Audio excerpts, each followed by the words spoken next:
Okay, You guys are- go, Kyle, if you're ready. Okay. He said you can begin whenever you want. Okay, fantastic. All right, good evening, everybody, and welcome to the May 17th, 2023 meeting of the CB6 Executive Committee. My name is Kyle Athaide, and I am the chair of CB6. This meeting is called to order at 6:35 p.m. And tonight we are joined by District Manager Jesus Perez and Community Coordinator Brian Lafferty. As a reminder, New York State law now requires all community board members to have their cameras on and their first and last names displayed from the time the meeting is called to order until the time the meeting is adjourned. If your camera is not on and your name not properly displayed, you cannot count towards quorum. Tonight's minutes will be taken by CB6 Secretary Steve O. We will now take attendance by roll call. Brian will conduct the roll call, so please answer present when your name is called.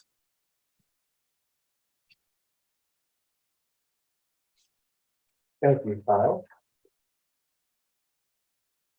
Committee members, I will call your name and you will unmute yourselves. If your name is called, please say present. I will announce if there is quorum. Kyle Athaide. Present. Thank you. Neil Barclay. Present. Thank you. Elby Barosa. Present. Thank you. Claire Brennan. Present. Thank you. B. Disman. Present. Thank you. Adam Hartke. Present. Thank you. John Keller. Present. Thank you. Sandy McKee. Sandy McKee. Okay, I'm not hearing anything, so I'll move on. Rich Mintz. Present. Thank you.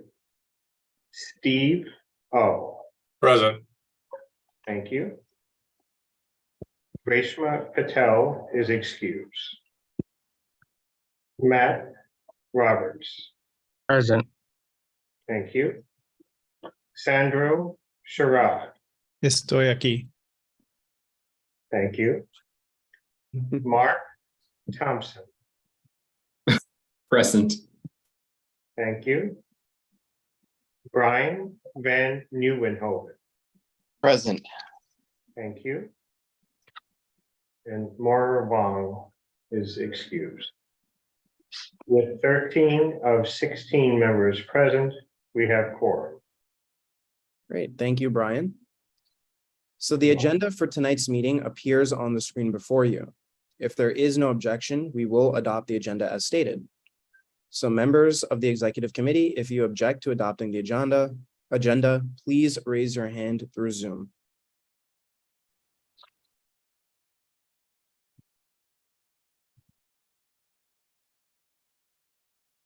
All right, seeing no objections, the agenda for tonight. I was just going to ask it. Oh, sorry.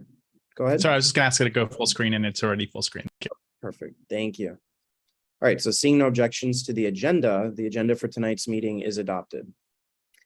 The minutes from the April 19, 2023 Executive Committee meeting were distributed to Executive Committee members ahead of time by the board office. If there is no objection, we will adopt these minutes as drafted. So committee members, if you object to adopting the minutes, please raise your hand through Zoom. All right, seeing no objections, the minutes from the April 19th, 2023 Executive Committee meeting are adopted. In order to conduct an efficient meeting tonight, let's observe a few ground rules. First, no one may speak until granted the floor. Please first raise your hand through Zoom and wait for the chair to recognize you. Then you can unmute and make your motion or comment. And secondly, the chat function should not be used for CB6 business or questions about agenda topics. All such remarks should be made on the record by raising your hand through Zoom. Chat should only be used to alert us to any technical difficulties you're having or to state in writing information such as an email address or link that was already stated aloud on the record during the meeting. All right, we are now at the chair's report. I don't have a report, but I will use this time to follow up on an item of new business that was referred to us from our April 19th meeting regarding bylaws that referred to us. There were two items that Bea mentioned. The first was parliamentary procedure, and the second is term limits. Regarding the first one, and Bea, again, please jump in and correct me if I'm wrong in summarizing any of this, is that there were suggestions about amending the bylaws to include that we follow Robert's Rules of Order. Is that correct, Bea? Just want to make sure. Carl, that's correct. There was a request for more specificity on the process. And the comments at this point in time is that we would bring it to the executive committee because the bylaws already call for the chair appointing a parliamentarian, and you don't put rules that already exist in Robert rules Right. in bylaws if they already exist. But since it was brought up and there was a lot of discussion, felt it should be discussed by the executive committee. Carl. Okay, thank you. So just to clarify, the question at hand is if we are to include that we follow Robert's Rules of Orders in the bylaws. And I see a hand up from Rich.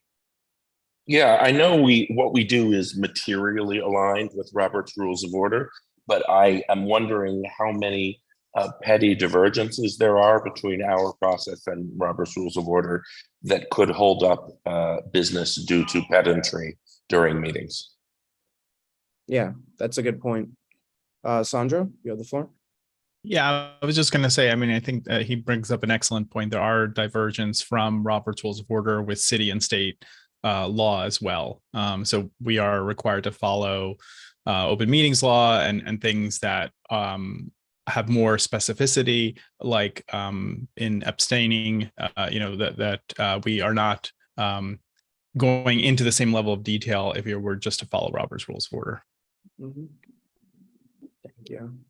And just for some context as well, one thing that I've been working on with the board office is to have sort of a Robert's Rules Parliamentary Procedure cheat sheet for members, which I think would also help with a lot of this. Of course, if anyone has looked at Robert's Rules of Orders, there's a lot to parse through. So Jesus has been taking the lead on this, which I think might help with some of the confusion about which divergence there are, what sort of things that we have been doing traditionally that aren't necessarily aligned with Robert's Rules of Orders, and how we need to proceed going forward. And Jesus, do you have anything to add to that, or? Yeah, just a few more days on it. I need to put some finishing touches, and you guys can see a draft if you want. But we're really, it's a little bit more than just a cheat sheet in that it's going to be a little longer, but it's not going to be the 700+ pages that the latest edition of Robert's Rules of Order is. Unless you all want us to just buy you the 700+ page tome, and you guys can sit through it. What we're really going to do is focus in on the most common things that this board does, and leave the more arcane things to one side until we've got the real basics done, and then we can add some of the garnish. Okay. Are there any further questions or comments on that? Carl, if I could just make a comment, I actually think until we get the Robert's Rules and until we look at it and stuff, I don't think there's really a need to amend the bylaws to include something like that. We could always come back to it if we really want to do more precise. But I think we're going down a path that will head in the direction that there's been some confusion about. Okay. Are there any further questions or comments on that first item? Okay, so seeing none, I will end the debate on that item. The second item was term limits. Bea, do you want to set it up, or? Yes, so let me set up. This came up very late in our deliberations. As a matter of fact, it was the last meeting that we had where we were going over the various edits in order to present it to the full board. And we felt it was appropriate to actually raise it to the executive committee as opposed to delaying the bylaws any further, because we had spent the periods of months going over it. Also, a debate about term limits really needs to be a full discussion about it We did have term limits before that was 2 1-years. It was changed to now 3 1-years. And you would really have to have a discussion. So I know there's a member on the executive committee who proposed that at the end. And I think if he wishes to speak and explain his proposal, I think would be appropriate. Okay, so I see a hand up from John. John, you have the floor. Yeah, first of all, I want to thank you, B. And you're correct, it was raised late in the process. And I think it's appreciated very much, not only the work you did on the bylaws committee, but for pulling this out as a topic to discuss. I just want to start by saying I'm in favor of term limits for board officers.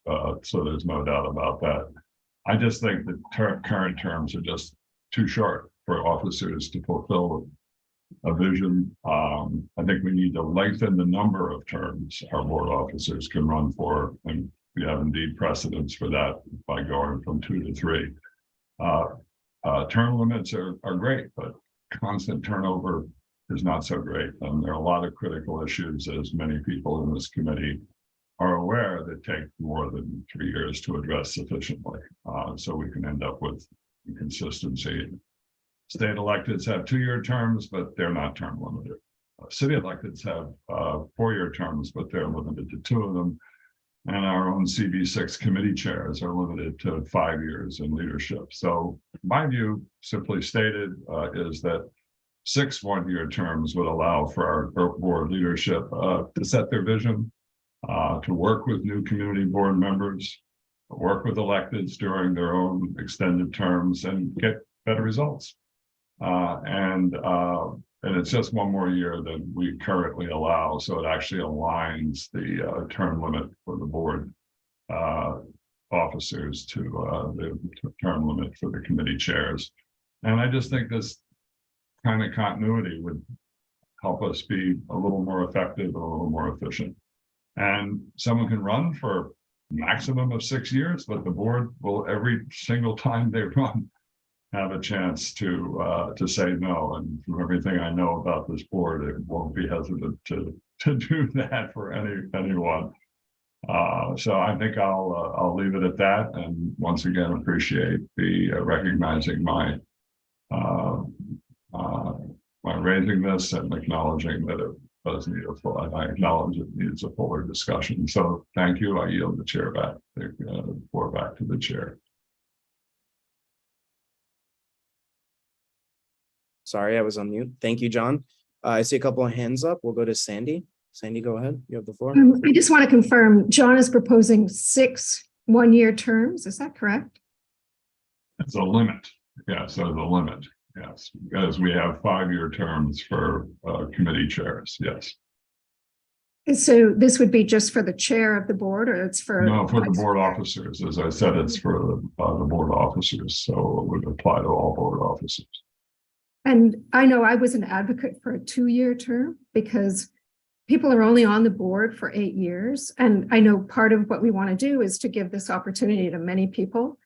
2 years is, it means you have to maybe step up your game, but it seems that we want to offer this opportunity to the many people that we have on the board. And unfortunately, it seems that we get one person in and they stay for a longer period of time. And that's partly just, I guess, new members don't know the people, but we're also limited to 2 years. Every 2 years, we have to go back and be reapproved by the borough president. So 2 years seems to actually fit pretty well within the system that we have. That's my opinion on the issue. Thanks. Thank you, Sandy. John, do you need a response? Is that your hands? I think I'll not monopolize here and give others who might have thoughts on this a chance. And I would like to respond to a couple of points Sandy made, but there's your thoughtful remarks. Let's go to Rich has his hand up, and then whoever else. Yeah, I mean, I was just going to say that I think term limits are more important for committee chairs because there is no opportunity for the membership to vote out a committee chair, and so term limits on committee chairs are a way of ensuring that different voices and points of view have leadership opportunities at the point where policy is spun out within the organization.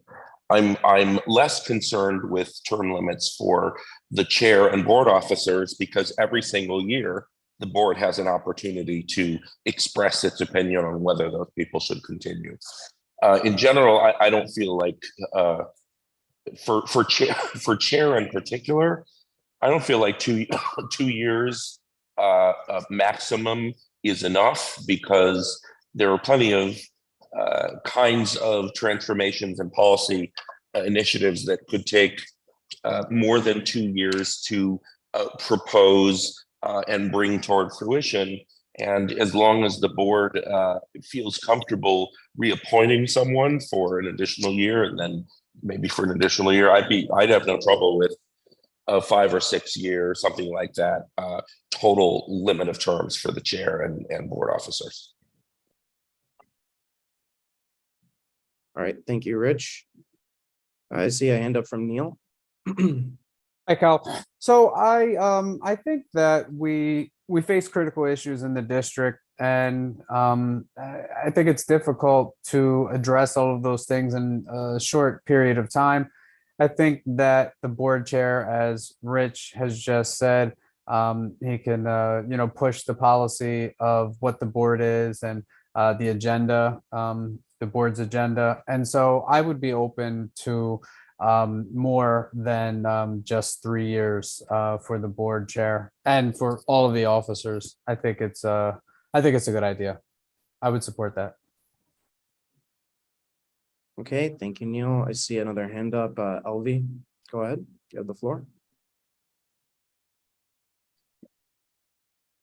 I think 2 years is not enough because in my experience, it took me over 2 years to fully understand the dynamics of the board and to fully understand my role as a chair. So 2 years is not enough. Okay, thank you, Elvie. Claire, your hand is up as well. Yeah, I just want to echo that. It takes time to settle in, and I think that 2 years is not enough, as Elvie said. Also, to Sandy's point of having a lot of leaders, I think that point is valid for sure, but I don't think we have a lot of people who are eager to step up into this role. It's a hard role. It's really time consuming. It's stressful. Bless you, Kyle, for taking it on, but I don't really think that there's a long list of folks eager to fill this role that we could be changing out every 2 years. So that's all I have to say. Okay, thank you, Claire. Any further questions or comments? John, go ahead. Yeah, just to clarify, my comments were about all of the board officers. So all the vice chairs, secretary, treasurers, assistant treasurers, all of those roles. What I was commenting on, not just the chair, but it certainly applies to the chair. B, go ahead. So my opinion is doing 6 one-year terms would make it a very static board. I think we went from 2 to 3 because we assumed it takes a year for the new chair and the officers to get familiar with what's taking place. And it's another 2 years that they could run for and be in office. I also think you have to think of the stress on a board chair or offices for 6 years. We just established under, I guess, Sandra, 5 years for chairs. We actually, for committee chairs, we actually spoke on the bylaws of bringing that down to 3 years because you wanted to give opportunities to the new people that are on the board. You want to develop leadership. You want to see new leaders. So that's why we didn't have a full discussion of it because of when it came up. But I support the bylaws the way they are currently. It really provides new people fresh ideas to come in and not to be stale. All right, thank you, B. I have another hand from Sandy. And I would just say, I definitely think 3 should be maximum. I agree with B that, you know, it will become very stale, even 4 years, considering people are only on the board for 8 years of total. It can be, it just doesn't give as many opportunities. And I think part of I know, as Claire said, that people aren't stepping up, but partly that's because they may be just a little bit shy, or someone else is already there. Why should I do it? I think we need to encourage and develop people within the board. And if they don't want to do it after a year, they can always stop. But I think we need to give those opportunities. Thanks. All right, thank you, Sandy. Sandra, go ahead. I was just going to say, I do feel like 3 years is a good mix of giving people an opportunity to grow and get comfortable, as well as not having them there too long. I think prior to the 5-year limit, there was no limit. And we had some chairs who had been around of committees for like 10 to 15 years. And so there really was no opportunity for others to kind of grow into that role and maybe do something a little different with the role. So I am in favor of term limits in general. And I do think what we want to marry the need of a term limit and give an opportunity to others, but also have that institutional memory. And just as a reminder, a EULR process takes an entire year. So those of us who have to go through certain things like EULR, you know, just having that memory from meeting to meeting is crucial. And it really puts the board at a disadvantage not to have some continuity across one of those initiatives. Thank you, Sandra.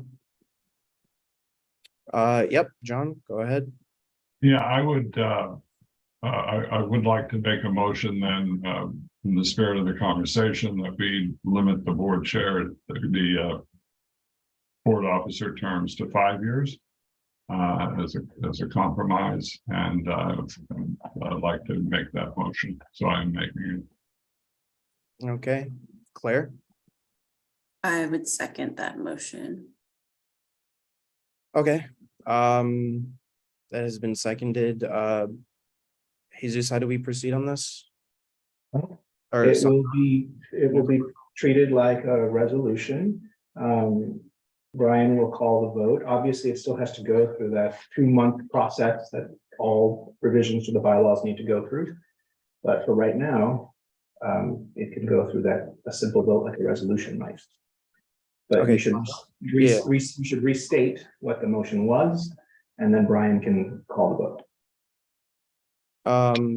John, yeah, can you repeat what you said?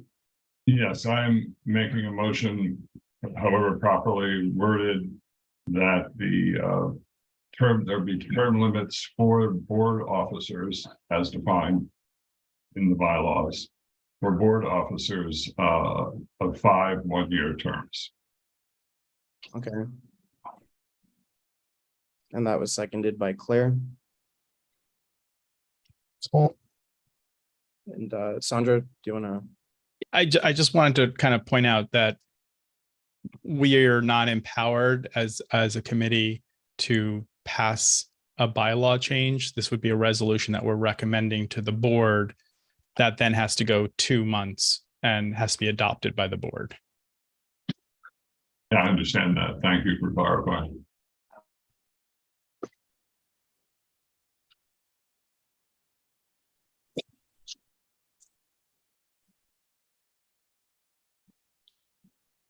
Okay, we'll now take a vote on the motion that has been seconded. I will call your name and you will unmute yourself and answer in support, opposed, abstain, or not entitled. Kyle Athai. I'm gonna abstain for cause as a board officer. Okay. Thank you. Neil Barclay. In support.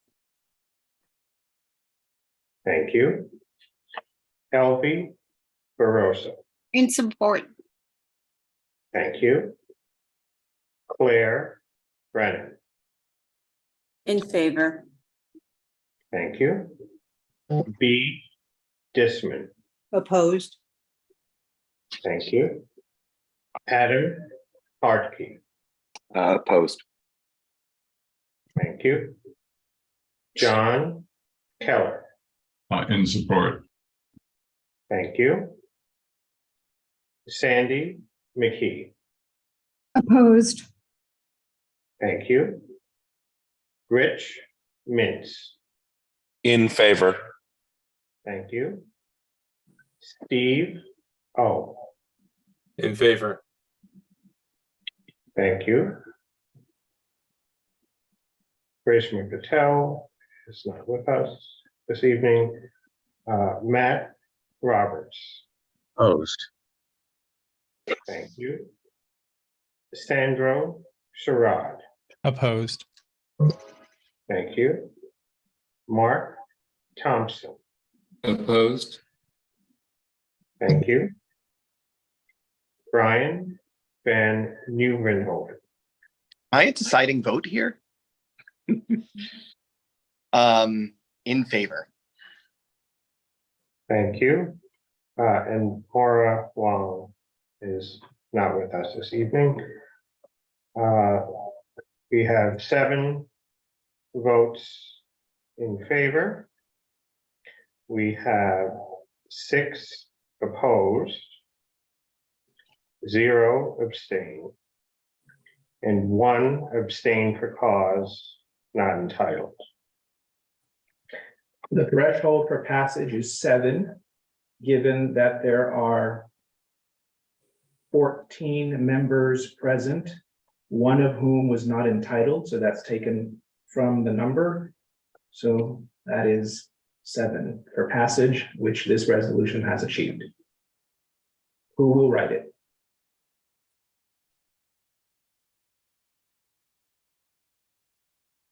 I guess since I spoke up, I'll take a pass at it, but I would clearly welcome input.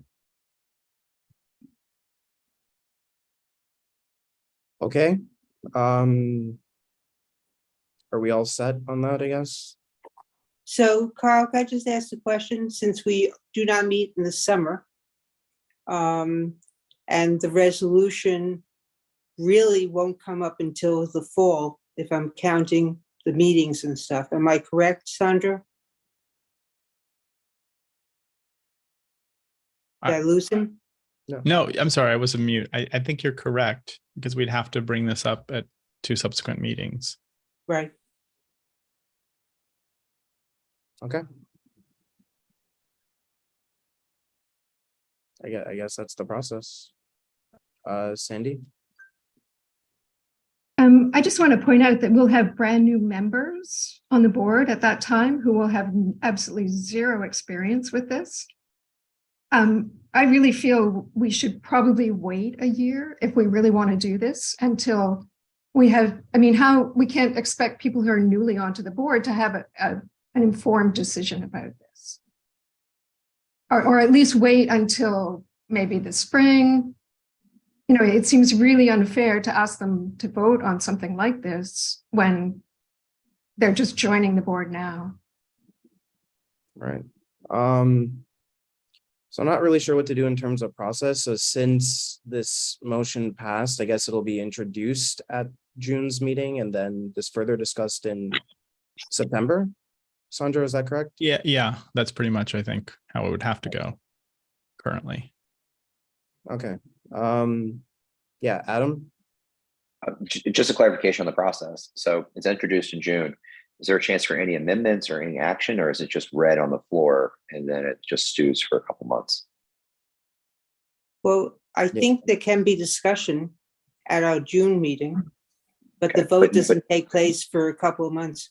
Yeah, it Yeah. would get moved at our next meeting, hypothetically in June, and then we wouldn't be able to vote on it until September.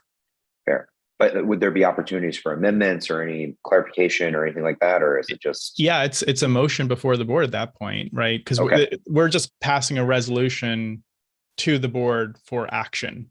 So it's in the entire board's court, not just the executive committee, right? So it would follow all the regular rules and then. Yeah, so I'm assuming you can make amendments from the floor and things like that. Yep. So to get to Sandy's question, just to remind everyone, we moved the election also because of new members. So our election doesn't take place until later in the year, as opposed to October. It's now November, and the new terms start in January. So we will have to deal with the issue of new members, but we have a period of time to work with the resolution. Okay. All right, thanks for clarifying, everyone, and that's my report, I guess. I'll end my section and we'll move it on to Jesus. Hi. Good evening, everyone. I have a report, more of a housekeeping thing. So I've been getting emails from committee chairs that lead me to suspect that section 6C1 of the bylaws is, which relates to attendance and excused absences and the like, is still not clear. The old bylaws used to have guidance on reasons for which a member could be deemed excused from a meeting that they have missed. It said things like medical reasons, jury duty, military service, being tasked by the board chair to go to another event or meeting, things like that. And when that was in place, the office could very easily say, oh, okay, they're sick, they're excused, and the board chairs really didn't have to be involved unless they wanted to be. When the bylaws were amended this past March, that was stripped out. It is no longer in the bylaws. So we've mentioned this before, but it seems like when the office reaches out to board chairs asking them, is such and such a person excused or absent, we still get some like quizzical responses. You have to decide. There's no longer any guidance in the bylaws that would allow the office to sort of adhere to the bylaws by saying that someone is absent or excused. That is out. We can't read into the bylaws something that is no longer there. Every single time a member contacts you in advance of a meeting, telling you that they will not be there, and they give you a reason, you must then tell the office, this person is absent or this person is excused. Even if it's something that used to be very easily excused under the old bylaws, the office is not empowered to make that determination now. You need to tell us every single time. So if you do not tell us, we will send you an email asking, is this person absent or excused? We've been doing that, and I've been getting emails from chairs saying, I thought they were excused. No, you need to tell us. Or what do the bylaws say about that? Nothing. They don't say that anymore. They say that you have to decide on a case-by-case basis. So if there are any questions on this score, let's please have them now, because while the office does not want to keep sending you, is this person absent? Is this person excused? You could just sort of take the initiative and send it to us. But if you don't, and we get it, you're busy, we will have to send you this email asking every single time, is this person absent? Is this person excused? Because until you tell us, we cannot close our records on attendance. And the office must record attendance, but we are not empowered to determine whether someone is absent or excused. I see some hands. Let's start with Sandy. Sandy's hand was up first. And just to confirm, if we receive an email and we respond back and say, yes, you're excused, and it's copied to the board, is that fine? Does that count? Yeah, it's copied to the office, that's fine. If you want to send it directly to the office and not to the other member, the bylaws are silent on that, that's fine. But so long as the office knows it, we're good. And Sandy, that's a good point. I just want to add on to that. In some cases, actually before these new bylaws were enacted and voted on and enacted, many of you excused people without letting the board office know. So on the record, it was just at least for the board office, there were unexcused absences, which was, as we know, according to the bylaws, if there are a certain amount of unexcused, so on and so forth, could actually trigger one of the causes that we discussed at last meeting for removal. So anytime you do communicate with someone one-on-one, I know many of you are friends and communicate by chat or text and things like that. Please make sure there's also an email record with the board office on it, because we're unaware until you inform us of that. And there were some instances where we had to follow with people and they were like, oh, well, I was excused by my committee chair, and we didn't know. And there was a whole trail of emails from previous years that were not on the office's radar. So thank you for Sandy for mentioning that. Let's go to Elvie next. Yeah, so I just want to ask, so what do we do with a member that does not inform me or the office of being absent, and the person has been absent for almost a year? If the person does not inform you ahead of the meeting that they will miss, then automatic absence. They could be, out partying at a concert. They could be lying dead in a ditch somewhere. If there's no email that comes before the meeting, automatic absence. No excuse, automatic absence. So you don't have to do anything. We may ask you, did you get anything from this member telling you? Or you can tell us proactively that, hey, this person was not here. I didn't receive anything. Did you, the office, receive anything? But if once it's determined that this member did not alert you ahead of time that they would be absent, they would not be there, they are automatically absent. Unexcused. Yeah, but my question is that what do we do with that member who has been absent for more than a year?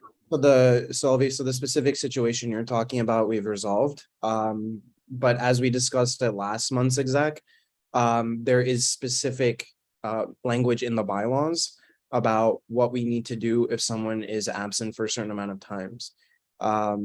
It was a little unclear with the previous bylaws because we weren't sure exactly how to proceed. But when we discussed at last month's exec, we discussed that it would be an awkward thing to do. It would be a weird thing to do, but that would be up for discussion at exec to provide a guidance to the full board to vote on that member standing with the committee, with the board. Oh, thank you. Yeah, so we've cleared that up. Let's go to Brian next. This Brian. Okay. So the first thing is that, this sounds like it's pretty easily solved with a policy that says that the person who's going to be absent has to correspond with both the chair of the committee or the chair of the full board and the office, and can do so either via email or writing. If you want to add phone onto that, that's fine. And that if they do so and they have a valid reason for being excused, then they could be marked as excused. Otherwise, and it could be done retroactively if they have to follow through after the meeting, but it just doesn't sound like it should be that big of a deal. So the other thing I wanted to mention is that this is all a lot of discussion over a simple fact. Absent is absent in terms of your board service. As we're deciding what to potentially do with people who are incommunicado about being absent for a long time and utilizing our own options, for the vast majority of board members, like absent for reasons and absent for no reason, it just doesn't make a difference, because when the borough president gets it, it's just either present or not present at the meetings. They get a table that shows that. They don't consider anything in regards to excused absences, but most board members are present enough that they don't trip any of the censors at the borough president's office for reappointment. So anybody who's absent as much as 1/3 of the time fully probably gets reappointed under the system that we have. That could change in the future, but the excuse thing has never been a tipping point or a consideration at all for anybody. And this hasn't really been a problem. And the cases we're talking about with people being absent from the board have been, I mean, maybe egregious is the wrong word, but it's something where it's like people have really not been present for a long time, and it's affecting our ability. Where it's most effective, it doesn't mean anything at all. And in terms of us doing what we're doing, excused or not excused, if you're not here for a year, like, you probably shouldn't be on the board. And we'll just kind of handle it the way that we've been trying to handle it so far, where we reach out to people, we point out to them that they haven't been present. We note that it's something that needs correction. It's kind of a soft way of telling people it's better that you resign before we get to a disciplinary thing. And then if somebody holds their ground with, I'm not coming to the meetings and I'm not quitting the board, then we cross that bridge when we get to it. All right, thank you, Brian. Steve, go ahead.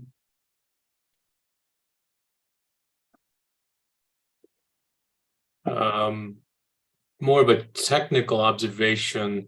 Should we keep track on the attendance on the Airtable, those who have given the courtesy for being excused?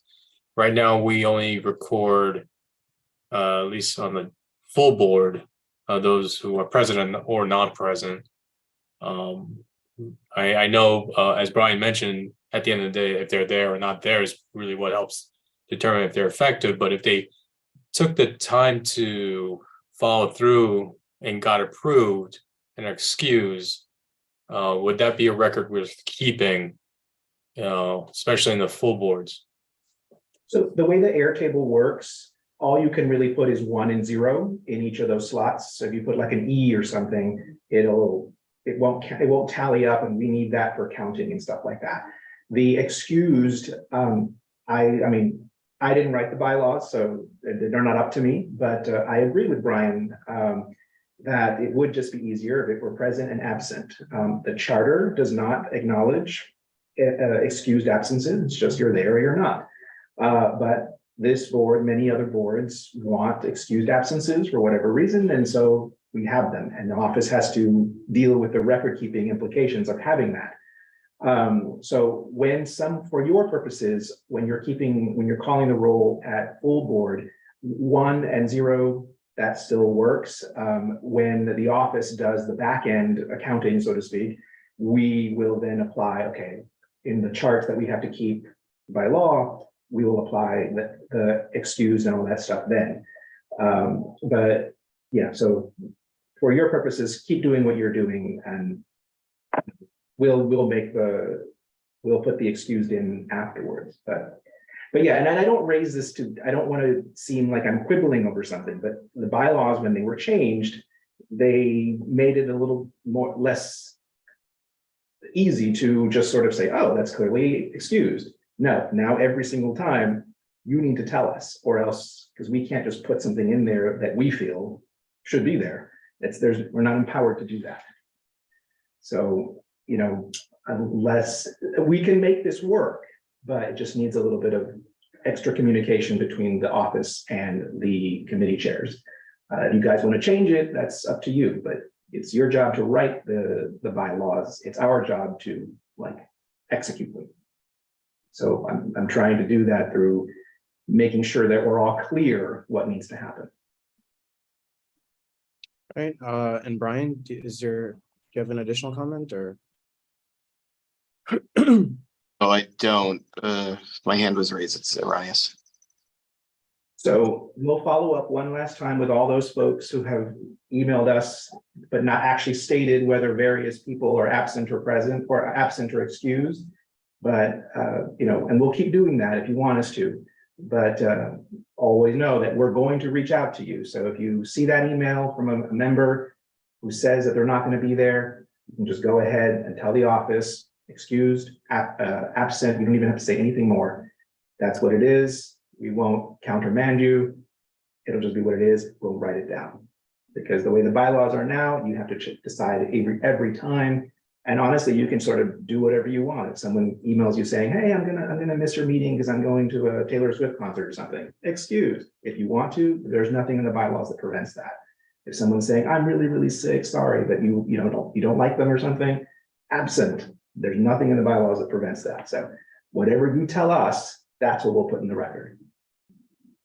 So if that's clear, then I'm done. Mhm.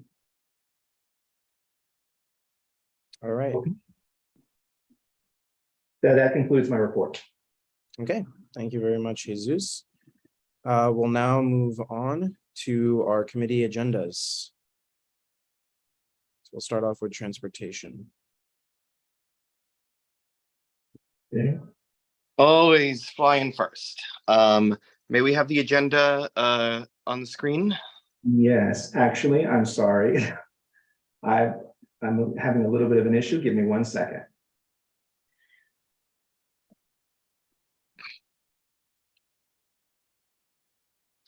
So one thing about the agenda I can speak about off the top of my head is it's changed a lot in the last week, and it may change further. We have a bus stop application that's come in.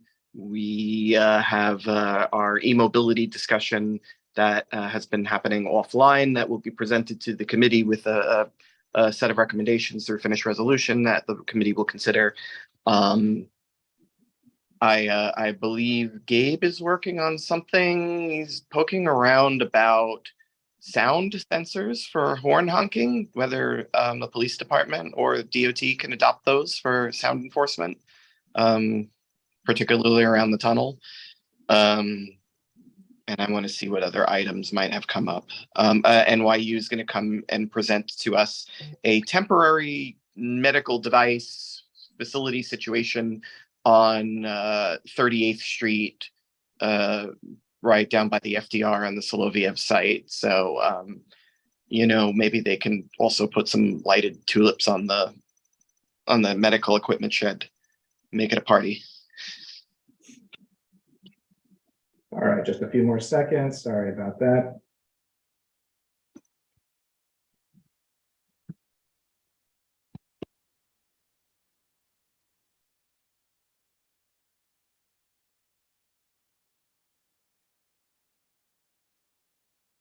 Apparently my agenda is absent, excused.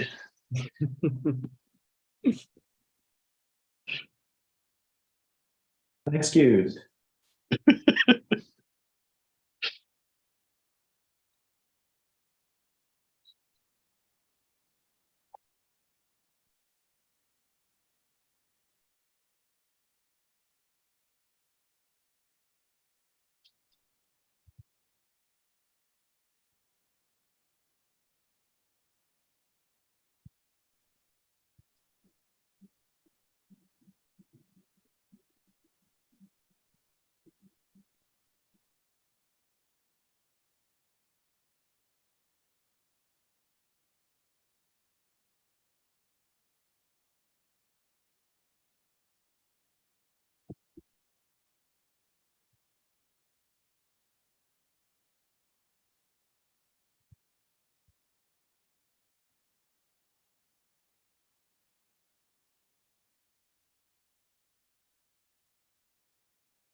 Sorry about that. Something got out of whack there.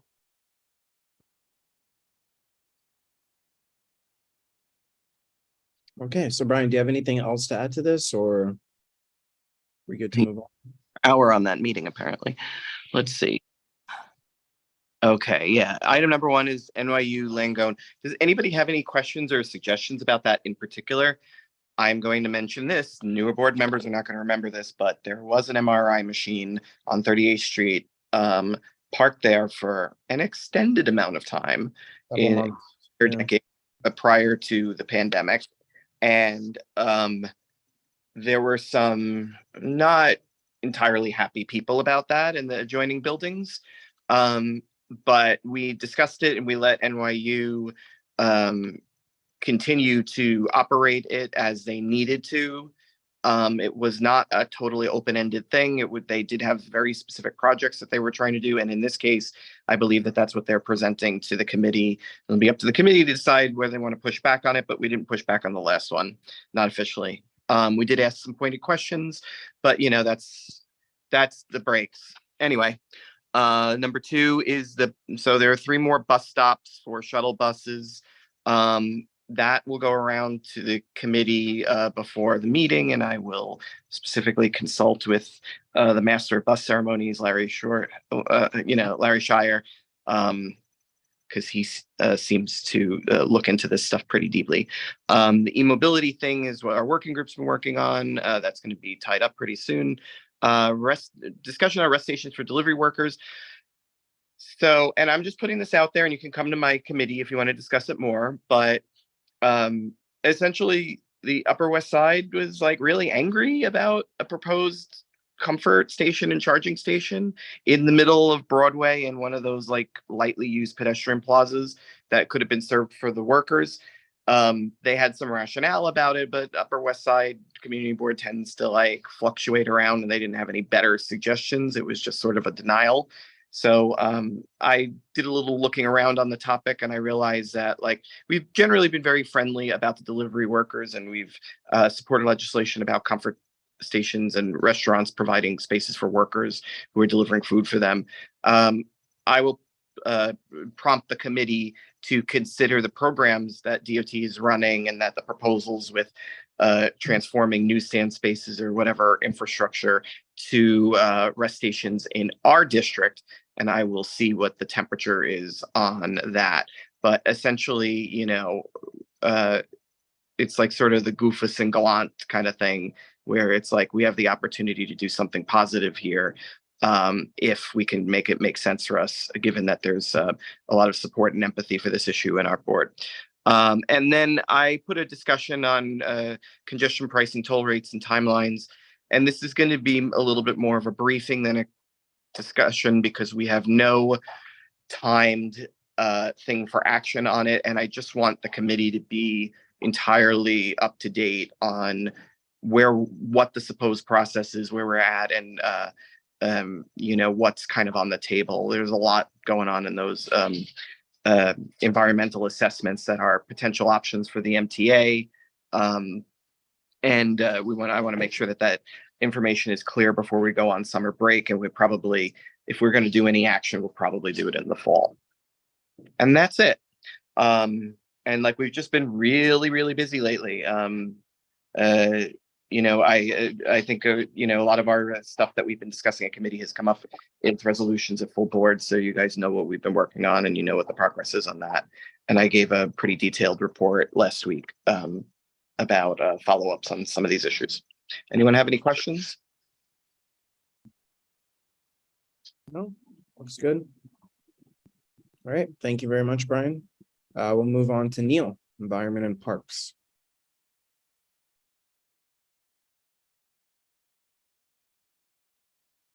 All right, sorry about that. Thank you, Kyle. I'm sorry, I have my note right here. All right. Last month with our meeting, we talked about issues with parks in the post-pandemic, safety concerns, sanitation. Those were some of the general issues that we talked about. Our representative from Parks, unfortunately, was not able to attend. And that's a recap of the previous meeting. Our upcoming agenda, we have a few more things this month. So we have, I'm working on having a sanitation representative to come in and discuss the new policy of trash and recycling pickup, and also to give members of the committee and members of the community an opportunity to also discuss general issues related to sanitation. In addition, and these are some new additions to the upcoming agenda, we will hear a presentation about a proposal for a temporary installation, an art installation at Dag Hammarskjöld Plaza. And earlier this year, we previously heard one about an art exhibit that was placed on the malls on Park Avenue, which are fantastic. So if you have a chance, take a look at that. I believe it's between 40th and 33rd Park Avenue. And we will also discuss a proposal to open a cafe on a pop on 3rd Avenue between 50th and 51st Street. And I would mention that I will be reaching out to Sandy and Claire, because I think with this type of issue that land use and business affairs should at least know what's going on. So that would be one of the partnerships and the committee vision. So with this, I would focus on what we've already been doing over the past couple of months. The committee, we have focused on working directly with the community, working directly with members of the community and listening to their questions and the concerns that they have. And we are currently working on taking a walk around the neighborhood, looking at some parks that may not receive as much attention as they should. There are a couple different parks that are right on the East River, I believe around 49th. So there are 2 there that I will be taking a look at this weekend with a member of the community. And I think that's everything from our committee. Great. Thank you very much, Neil. I see a question from Sandy. Sandy, you have the floor. And just Neil happened to meet a member of the community this weekend regarding landmarking in our district. And my understanding is an Environment and Parks Committee still addresses landmarks. Is that correct? Yes. Yes. And I know there was some interest in looking at some potential landmark districts. So I don't know, Neil, if that's maybe for a future meeting, but So it sounded like there was some interest in that. Yeah, for sure. That was a great conversation. So not for this meeting, but that is something that we could talk about for an upcoming meeting. I know. So just a bit of a background, and then Sandy, you can correct me if I'm wrong about the church, but I believe it's 30th and Lexington Avenue. There's a wonderful church, very unique with the architecture. It's I believe the Moravian Church. Originally has roots from present day Germany, and again, just a wonderful architecture, but apparently there's a possibility that it could be destroyed, demolished, and it was discussed with someone who is a constituent in CB5 about making that entire block, or at least discussing the opportunity of making that block historic section or a block or landmark, because also up the street, Herman Melville also wrote a book that's formerly that's where he lived at one time. And then directly across from Lexington, one of our own board members, Kevin O'Keefe, he pointed this out, that we had a president that was sworn in right near the church as well. So it is an area with plenty of history, and that's something that I would love to discuss. And Sandy, if there's collaboration, we already talked about it. I'm definitely up for it. Maybe in September. Okay. Good. Steve, you have the floor. Yeah, how does this work? In the example of the Moravian Church, CB5 with their landmarks committee discussed it, since it technically rides on their borders, discussing in length and details about the history of it, the importance of it, so on and so forth. But that particular corner, as Neil has mentioned, does have historical landmarks, like literally across the street is one of the original women's schools, universities, that's now currently a mall. Kitty corner to that, where the 161 Lexington shelter used to be, has historical significance as well. But in just that one intersection alone, it really rides between 2 different districts, whereas the Moravian Church seems to fall into CB5. How does that work in that discussion in terms of landmarks, especially when it's on borderlines like that? So it is technically in CB5 because it's on the west part of Lexington Avenue. So our perspective would be from Lexington Avenue and 30th Street from the east side, and the historical Oh, I wasn't. importance from that part. No, I'm joking. We looked at the map and I said, oh my gosh, we just missed it. We're on the wrong side of the street.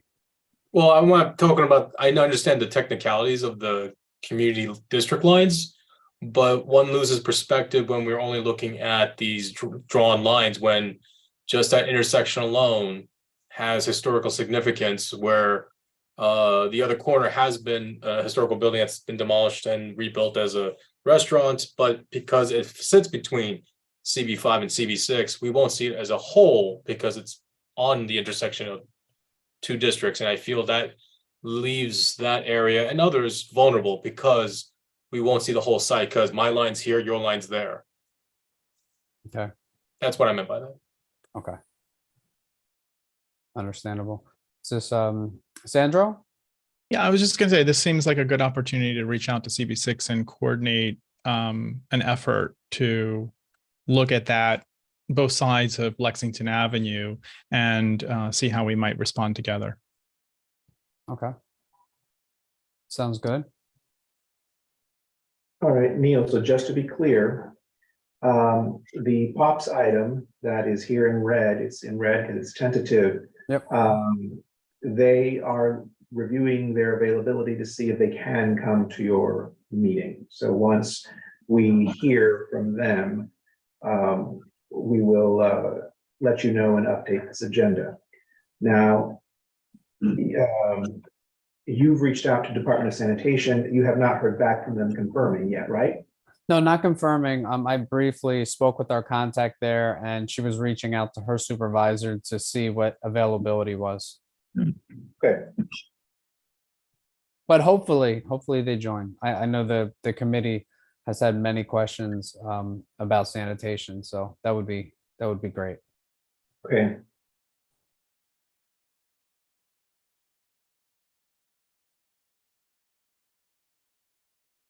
Thank you. Right.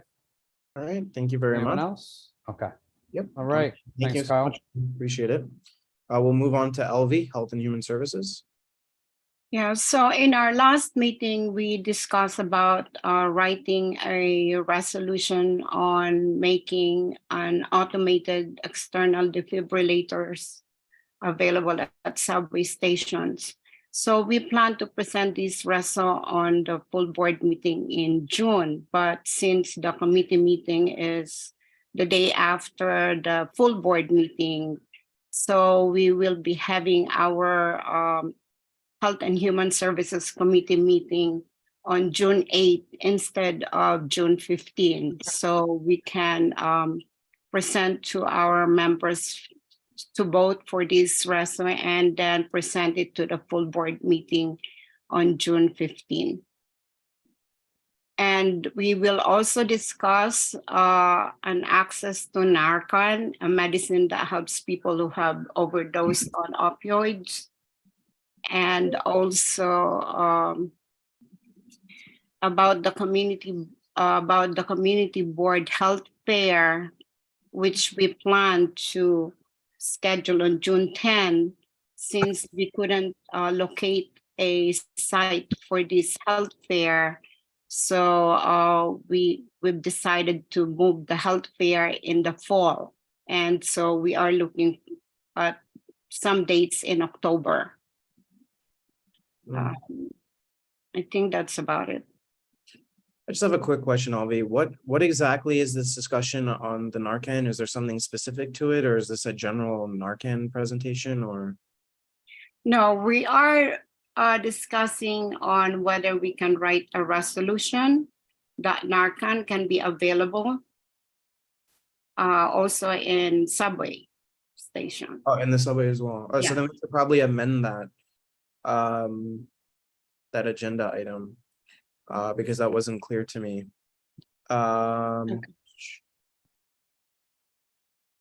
Availability of Narcan. So let's use the same language for 1 and 2, but just put Narcan instead of At automated every external station. defibrillators. Do you want to make this one resolution? No, it's going to be different. Okay. Because we're talking about basically like health, like emergency health resources in the subway, right? Yeah, and the second one needs some discussion because we need to discuss that with the Department of Health. Okay, and the first one would be discussed with who? No, that one is just writing a resolution Okay. about, yeah. So I amended it. Is this more along the lines of what you guys want to see? Yes. Okay. All right. LB, what were you saying? I'm sorry. About a resolution at June's full board? Because our meeting is the day after the full board meeting, which is June 15. But we need to vote for the resolution on the defibrillators. So we are having our meeting 1 week before the full board meeting, which is June 8th. Okay. And also, I forgot to mention that we're not going to have a meeting in July and August. I will note that.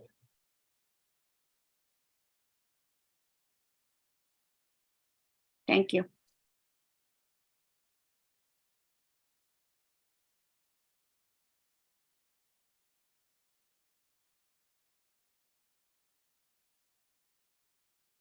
Okay, so let's move on.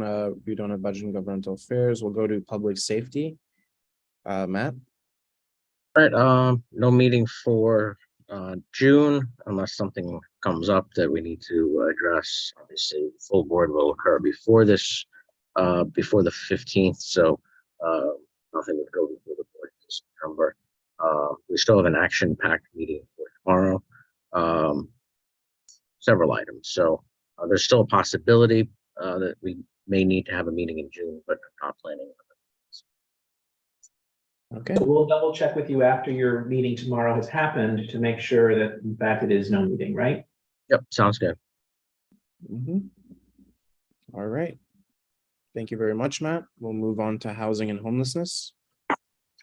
First, regarding scheduling, I would like to meet in June because the asylum seeker situation is going to be continuing, and we have a resolution we'd like to look at. Although I realize it won't be voted on until September, but I would love to get it through. But if rescheduling is going to be an enormous pain and we probably won't get quorum, I'm opening to canceling. What do you think, Kyle? Oh, I see available dates. Yeah, so we do have some available dates that are earlier. Obviously, time is of the essence on that because we also want to make sure that agendas are public. So those are the ones that do fall before. That would make it in time for our June full board. So, let me look, sorry, real quickly at my own calendar, which I've opened. and then what we can do is like very similarly when we move dates around, we can poll the committee and just kind of ask an RSVP type thing. Yeah, Rich, if you'll let us know so if you're trying to meet before full board, if you'll let us know whether the 7th or 13th works for you, we can poll the committee of that. If none of those Let's try for the 7th. If we can. If not, I'm willing to cancel. And I'll make sure Abby knows because she's writing a resolution. All right, so we will poll the committee whether they can, to see if they can achieve quorum for June 7th. If they cannot, then cancel. Yes, that's right. We won't mention that up front, but if not, we'll. I understand. I would swap this number 2 and number 1. Number 1 should be a discussion of potential affordable housing tactics in Manhattan Community District 6. That's the discussion that I want to have. In other words, it's a discussion of what we might call for to encourage an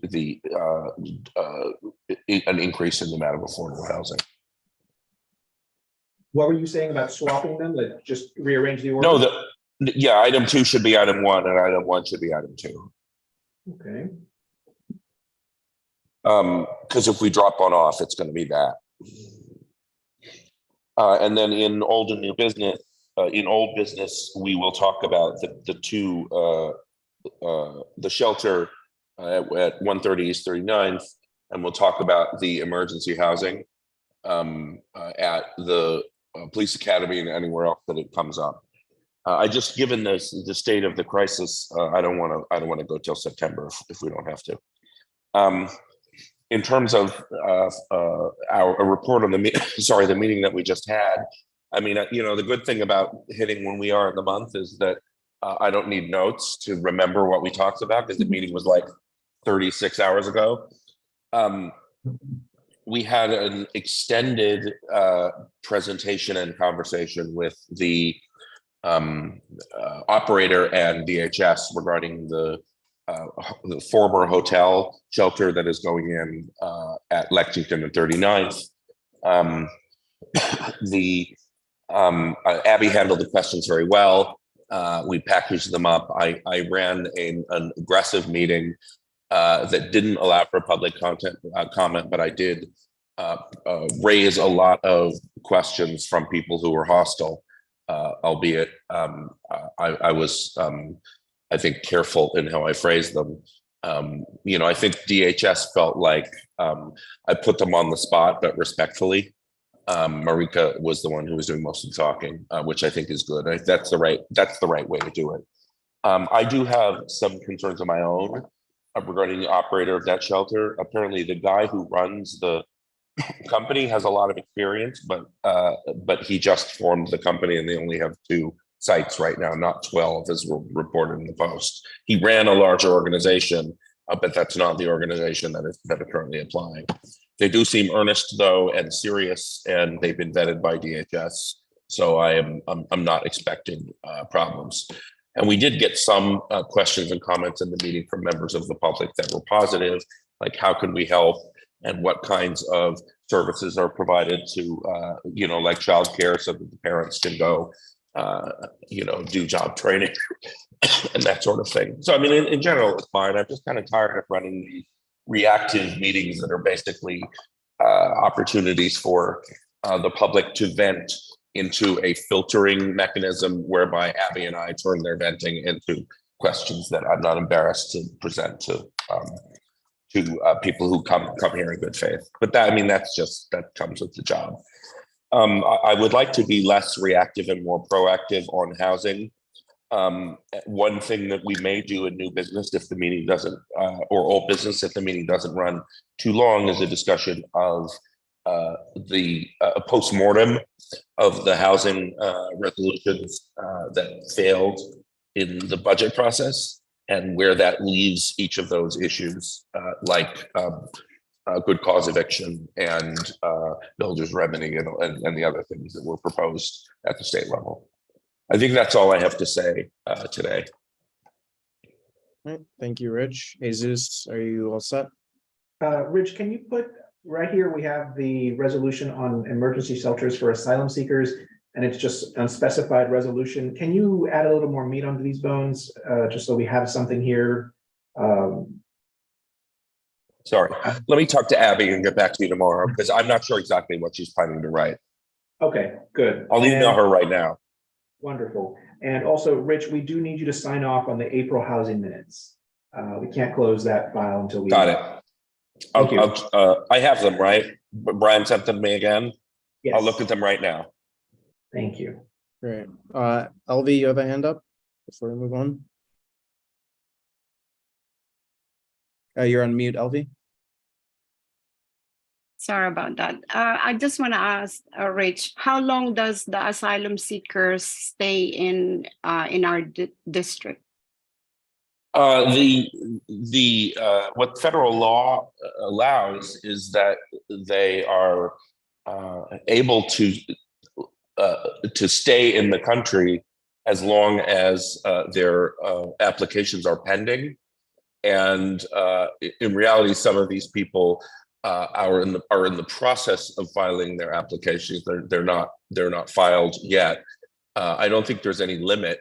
DHS aims to move those people into permanent housing, just like any other people who are in the shelter system. So they may not be in the shelter system indefinitely, but they're essentially in the country indefinitely, and for our purposes, they're residents. Yeah, just to add to that, Rich, as well, this is one of those instances where my old job and this job overlap with each other. So, you know, one of the things that we were discussing with the shelter and you know, with our appropriate agencies as well, is what we mean when we say migrants. People use migrants as a sort of like catch-all for every type of immigrant who's going through X, Y, and Z issue. The people that we're speaking about here, and you know, when people who are in opposition to it quite often use it to say they're undocumented or illegal or, you know, things like that. Everybody has the right to apply for asylum. So everybody who is here is in that asylum process as part of these asylee shelters. And that's based on a federal timeline. So right now they are backed up, so that no one really has an answer, honestly, about how long that can take. But for our purposes, it's as long as they need housing. Just because their asylum application is going on doesn't necessarily mean that they need housing, but they need housing right now. So that's the issue with that. But in terms of their legal status, it's as long as their application is being reviewed or in process. And once that determination comes down, whether it's you know, accepted or denied, you know, that's at the point where they have to make a decision. So. Okay. All right, so seeing no further questions, we'll move on to Sandy, land use and waterfront. So yeah, this is this month's agenda. And the city planning is doing the first presentation, and it's basically a public hearing. The second one, the Carlton Regency. I'm going to go for a walk through the site with them Thursday afternoon, or tomorrow.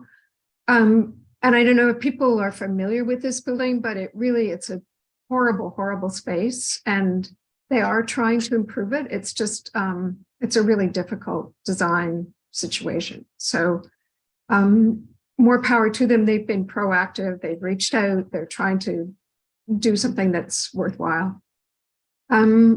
And the East Coast Resiliency asked to come to us. I think it's because Stuyvesant Cove Park is going to be opened again. And our planning fellow is giving an update. And so I'm not sure, that may actually also be added to June. And then for June's agenda, we plan to have a presentation by the Borough President's Office on their new waterfront proposal to have one agency be in charge of the waterfront. And apparently it has been supported at some level. So we'd like them to come and talk about that. We also wanted to do a presentation on MIH. It's one, we have many new members, and you know, it might be something that would be worthwhile for the whole board to hear. And maybe Rich, I don't know if you want, we can invite your committee as well. But yeah, I'd love to invite them. I don't know how many will come, but let's invite them. Yeah, just to sort of understand the system and how it works. It's incredibly complicated, and it would be good to have, you know, a kind of stable basis that everyone has the same understanding. Sandy, that presentation. I'm sorry? I'm sorry, that presentation on MIH, should we add that to your June agenda, or are you still working on that and you'll let us know? I think because we haven't had our meeting yet, we can just the week after kind of pull it together. I think is fine, if that's all right with you. Fine with me. Okay. That walkthrough, so we got an invitation to that walkthrough, but like through Zoom, and we were catching up on some emails. It's been immensely busy, and so I think some wires got crossed, so we weren't exactly sure what was going on. It does seem like the kind of thing that maybe Neil should be at as well, since the Parks Committee is very keenly interested in POPs. Just to be clear, it's at 2 p.m. right? At this. point. And it's actually not a Pops, it's an arcade. And so it's a slightly different process. And what they're trying to do is change an arcade, restrict the opening hours of the arcade.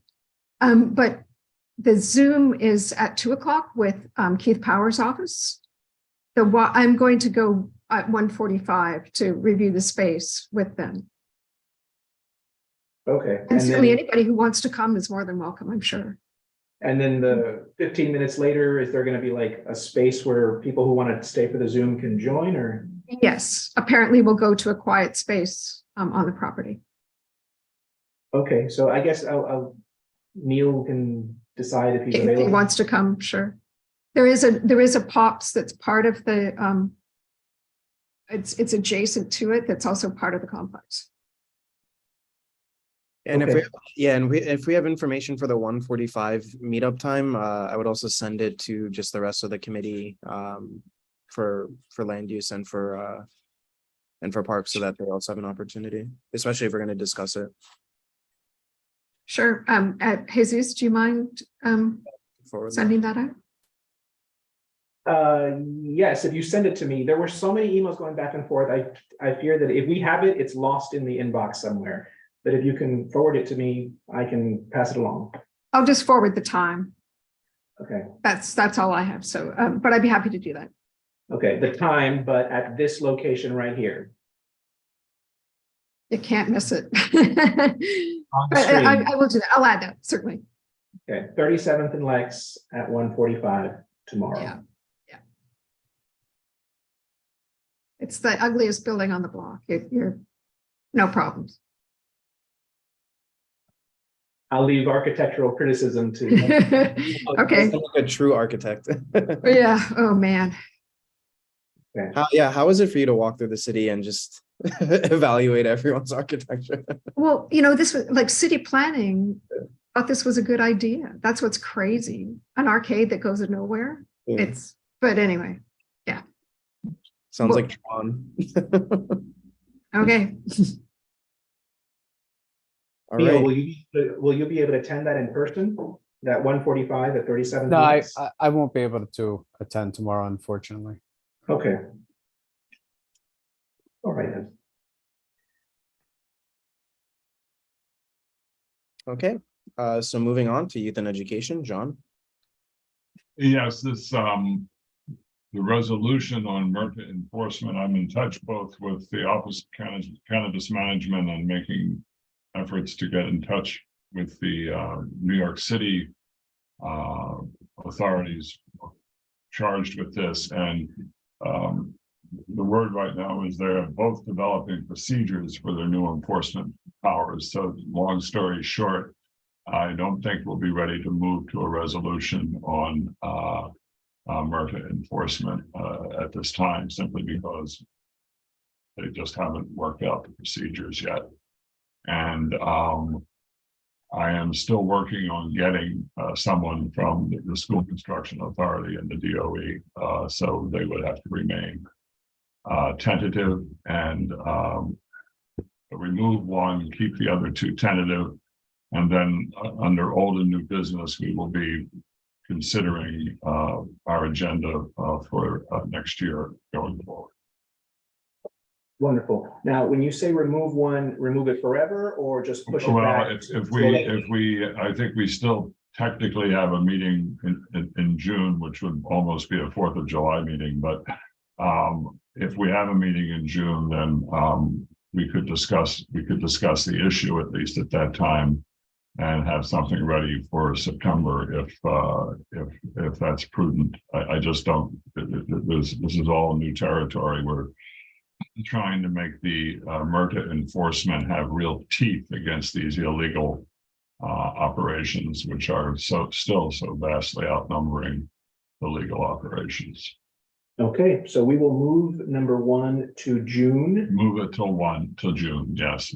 Yeah, and ultimately, if you decide that June is canceled as well, then we'll decide what to do with it then. Right, thank you. Thank you. And I conclude my report. Okay, thank you very much, John. We'll move it on to business affairs. Claire? Hello, everyone. Okay, so this is the May agenda, excuse me, which is next week. Just a few applications, but I want to just highlight the fourth item. As you all know, we had our first application for a legal dispensary last month. You know, it could have happened anytime. It happened when it happened. We could have, you know, been a little bit more on top of it, I guess. So that's on me. But as I said, we appreciate Jesus for scrambling and kind of doing a ton of research on this very like limited researched and understood topic. So I want to kind of start discussing with the committee what a questionnaire would look like, similar to the ones that the board office sends out to liquor license applicants. I'm going to kind of put together a draft of what I think, but I'm also going to open it up to the committee because they always have really great ideas.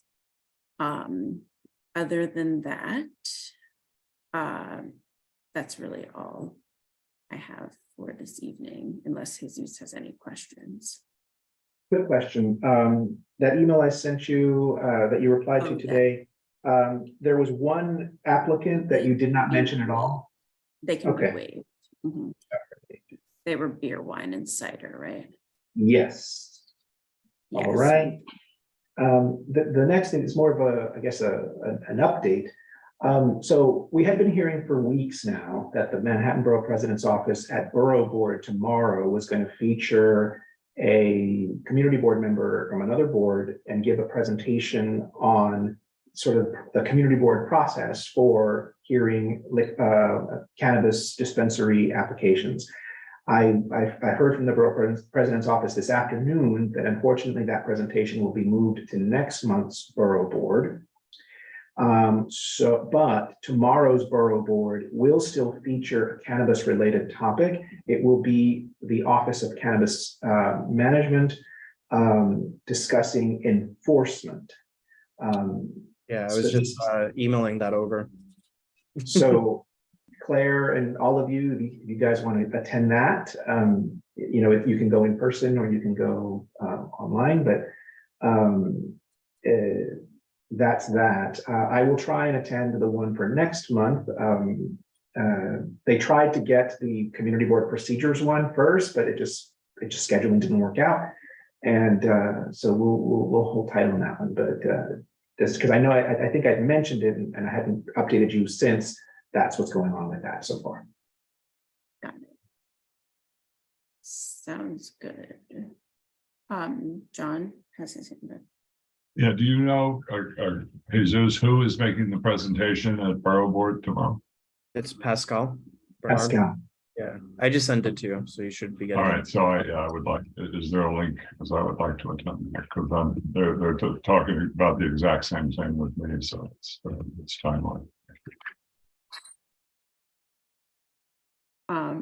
Yeah, and just getting back to kind of a questionnaire or format, you know, I think that might span 2 meetings. You know, we can kind of have the initial discussion, have some questions, and then maybe even like if you get more information in that meeting next month, Jesus, we could kind of think about incorporating that and then finalizing the questionnaire.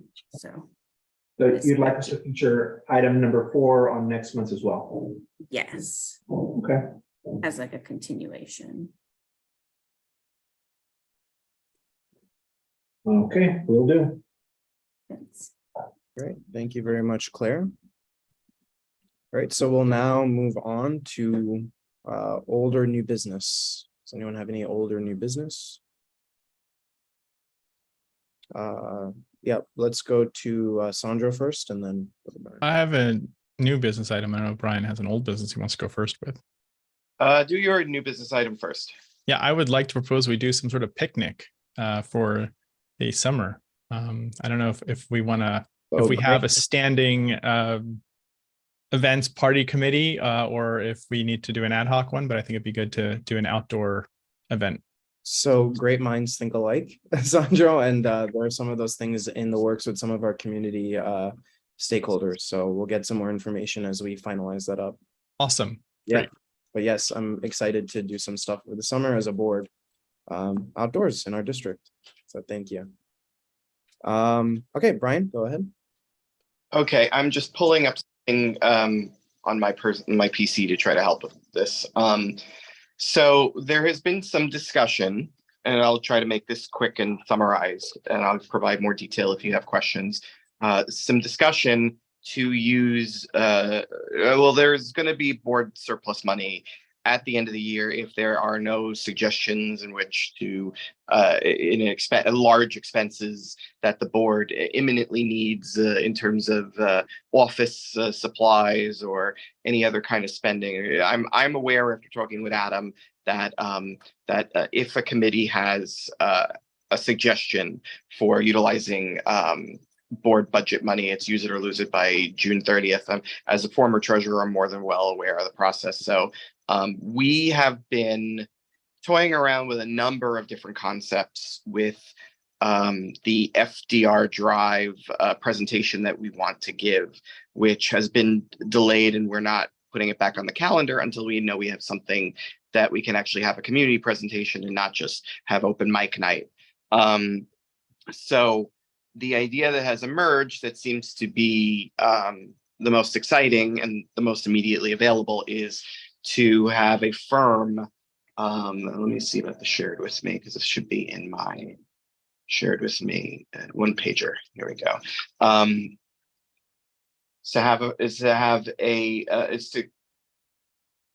Working session with, it could be experts. So we have to go out and get these agreements, but we would put aside some money from the board's budget to have a working session with a design firm for the purposes of generating a rendering and a sort of a light traffic plan for what the FDR corridor might look like if we had the ability to redesign it without the need for it to be the highway that it is now.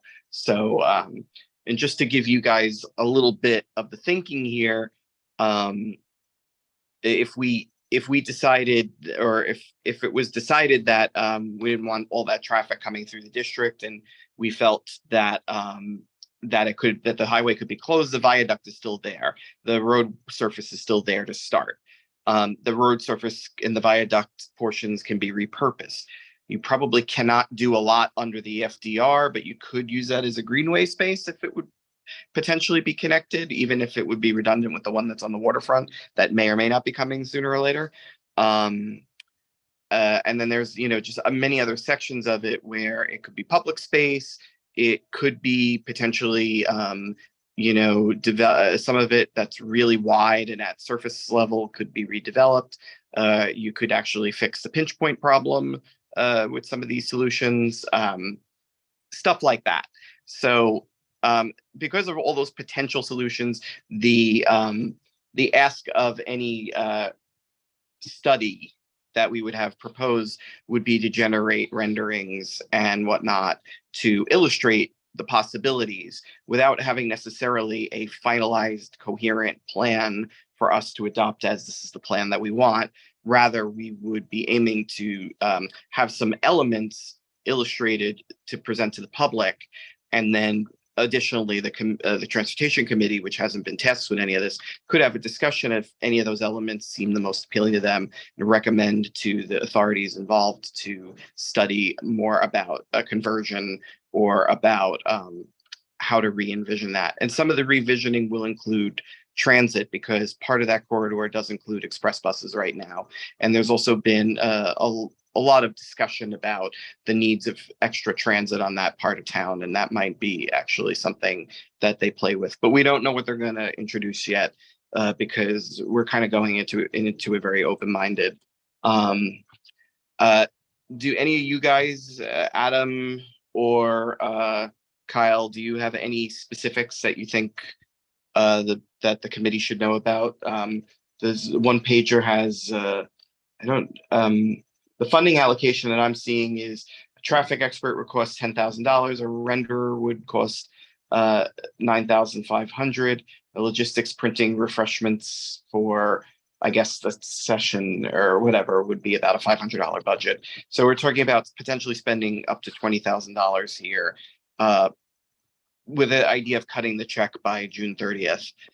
So that we can convene these people over the summer, get a working session done, and then come back with renderings and information for the community, just as sort of a thought exercise. This is a very early step in what would have to be a very long process if any big changes are going to be made to the FDR drive.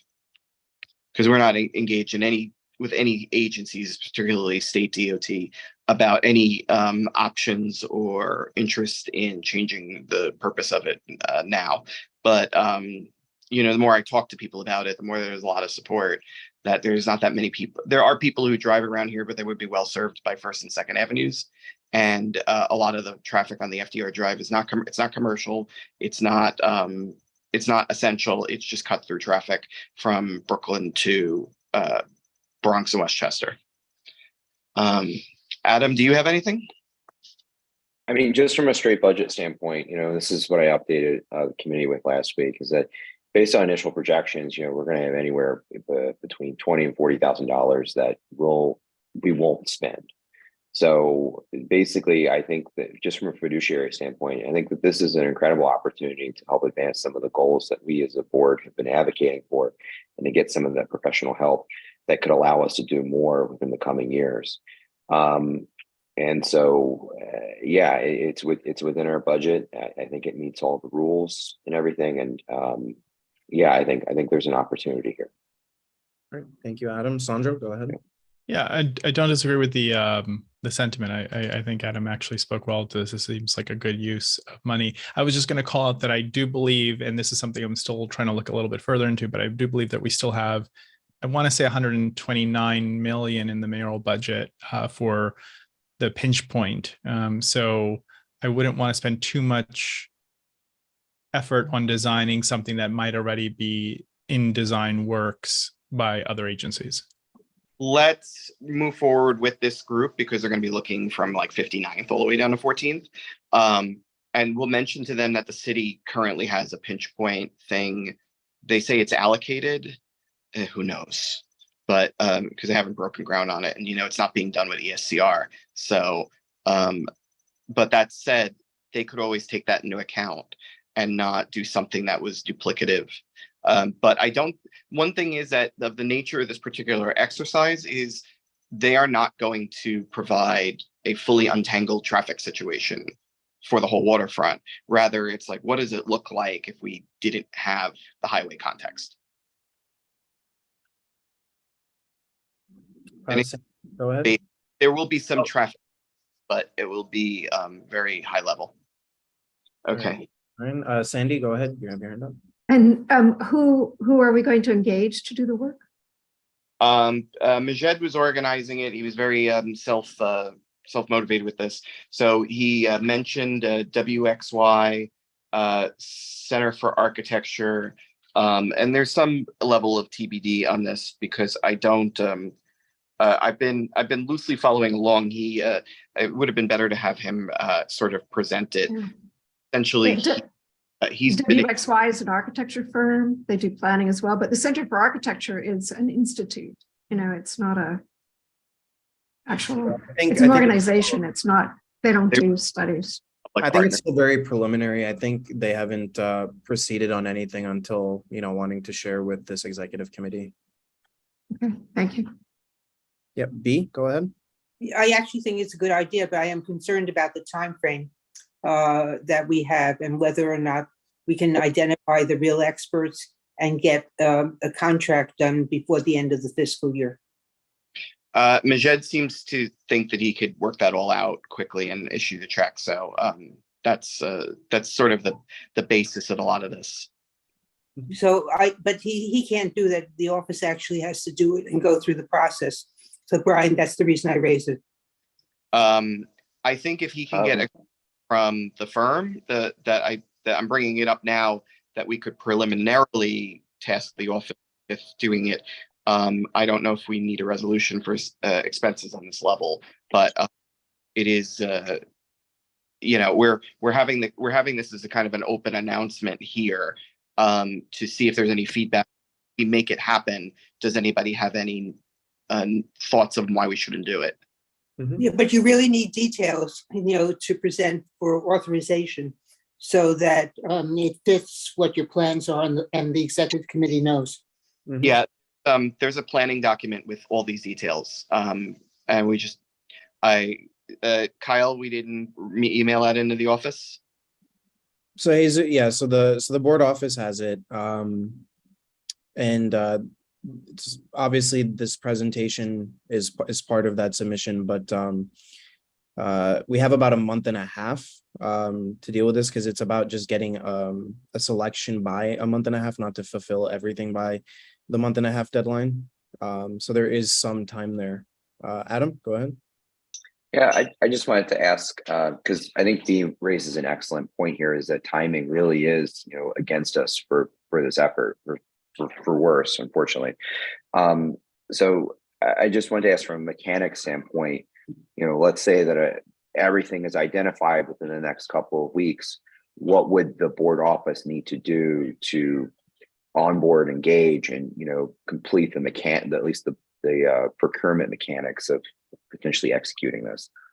And then additionally, what blanks need to be filled in at this point? Like, do they documentation? Do they need additional details? So that's a question that I have, and it's part of here. All right, so because this amount is not more than $20,000, we don't have to go through the sort of protracted procurement process that can take many months, which we almost certainly would not have time to do right now. We can do what's called a micro purchase, which is a much more abbreviated process. A month and a half is still a little tight, but it's not impossible. The big thing will be when you identify, how quickly you identify these firms, and whether they have, whether they are already vendors with the city. If some of these firms work with city agencies, they are city vendors, so they don't have to then go through that process, which can take weeks, to become vendors. That means that they can be paid instantly.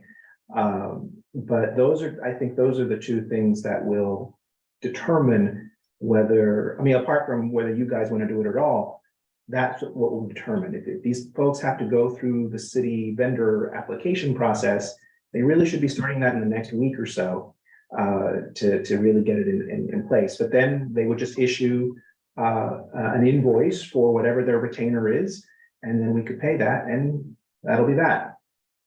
So then we can online because Brian. Coordinated, but it's not. I don't know if that's an issue that anybody here says. In that particular detail, we will just require coordination and not weigh in from the executive committee. I'm wondering if there's other issues about engagement that the executive committee might have with this. You were going in and out, so if you asked me something, I caught like bits and pieces of that. Okay, I'm sorry. Can you guys hear me more clearly? Yep. Yes. So we can do this coordination offline, and the pressure will be on Majed because he has the inside track on this stuff, and has been, taking the lead with it. So we can attempt to do this coordination, and if he doesn't quite make it by this fiscal year with his plan, it could be something that we put in consideration for next year, whether it's early in the year or late in the year, where we give ourselves a little bit more time to execute it. That part I don't think is a problem, but if we have the opportunity to turn this around, my main thing is seeing if there are any other objections from executive committee about the nature of the engagement, because we do know that it is tight turnaround from a invoicing point of view. So if we cannot do it by the end of this fiscal year, and we know that, then we will put the process on hold until we revisit with you guys. Sandra, go ahead. Yeah, I was just going to say, I mean, we've done something akin to this before. Shouldn't be too difficult, but we do need to have a clear proposal with a scope of work and deliverables that we can verify are actually something that we've received at the end of the day. So, and the thing is that we have that and the office has that already. Okay, great. Look forward to seeing it. I'll send it tonight then. Yeah, I mean, the only other thing is like, if, you know, if nobody, if everybody's just saying that, like, these are the broad strokes of it, and that if the document meets these standards, that we're all cool with it, that's fine. If we actually want to review the details, and that objection or approval is conditional upon those details, I guess we could put it on the screen now because it's not going to change significantly in the next 24 hours before it goes out. But does anybody have any concerns where the details might give us pause about whether to continue with it? Sandy, go ahead. I don't want to look at it on the screen now, but I'd appreciate it if you sent it out. Yeah, I think it should be sent out. And I'll make sure that it's ready and not in draft mode ASAP. I believe it's ready. Yep. And I sent a cleaned up version to Jesus, so we'll make sure that we'll double check it. Yep. Adam? Sorry, I have two more process questions. One, Jesus, just in terms of, I've been hearing nightmare stories from OMB regarding a lot of different things. Do you potentially see this as any hiccups within engaging OMB on this, or is this just pretty pro forma that shouldn't be at least too much in terms of any anticipated curveballs? When I can start to, I don't want this to be a famous last words situation.